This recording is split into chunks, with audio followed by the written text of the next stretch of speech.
LPG cylinder বিক্রি বন্ধের কারণে চরম ভোগান্তিতে পড়েছেন গ্রাহকরা। গত কয়েকদিন ধরে এলপিজি সিলিন্ডারের সংকট চলছিল। বিক্রি বন্ধের কারণে সেই সংকট আরও ঘনীভূত হয়। অনেকের বাসার রান্নাও বন্ধ রাখতে হচ্ছে। এভাবে সাধারণ মানুষকে জিম্মি করে দাবি আদায় বন্ধ করতে সরকারের পদক্ষেপ নেওয়ার দাবি করেছেন ভুক্তভোগীরা। গ্রিন রোড, তারপরে হাতিরপুল, এখন ঘুরে কারওয়ান বাজার আসলাম, সব জায়গায় বলতেছে গ্যাস নাই, কিন্তু আসলে দেখতেছি এদের কাছে গ্যাস আছে। একজন আমার কাছে 2250 টাকা চাইলো। নানা জায়গা ঘুরে হতাশ সব ভোক্তা।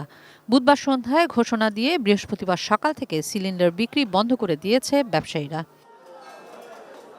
বিজলি কেবলসের স্কিন কোটেড ইনসুলেশন আগুন প্রতিরোধী। বিজলি কেবলস, নিরাপদ আজীবন।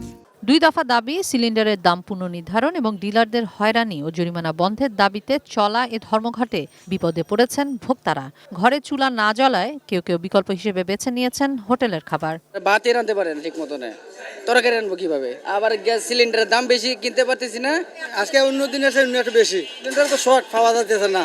যদিও বাড়তি দামে মিলতে পারে এমন ভোগান্তিও পিছু ছাড়েনি অনেকের। প্রত্যেকবারই এই সেম সাধারণ পাবলিকেরই সমস্যা হচ্ছে, কোনো পরিবর্তন তো হচ্ছে না। সব দোকানই বন্ধ।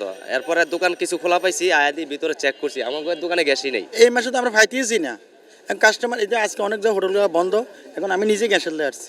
এদিকে বাসাবাড়িতে নিরবিচ্ছিন্ন গ্যাস সরবরাহ নিশ্চিত সহ লাগামহীন মূল্যবৃদ্ধি নিয়ন্ত্রণে প্রশাসনের প্রতি আহ্বান জানিয়ে দুপুরে তিতাসে স্মারকলিপি দিয়েছে সিপিবি।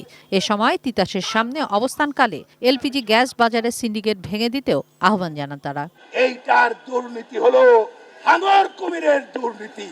এইটার কারণে দেখবেন যখন দলীয় সরকার ক্ষমতায় থাকে, জ্বালানি মন্ত্রণালয় প্রধানমন্ত্রীর কার্যালয়ের আন্ডারে থাকে, কারণ সব টাকা যায় এই সব জায়গায়। কিশোর জাহান, এটি নিউজ, ঢাকা।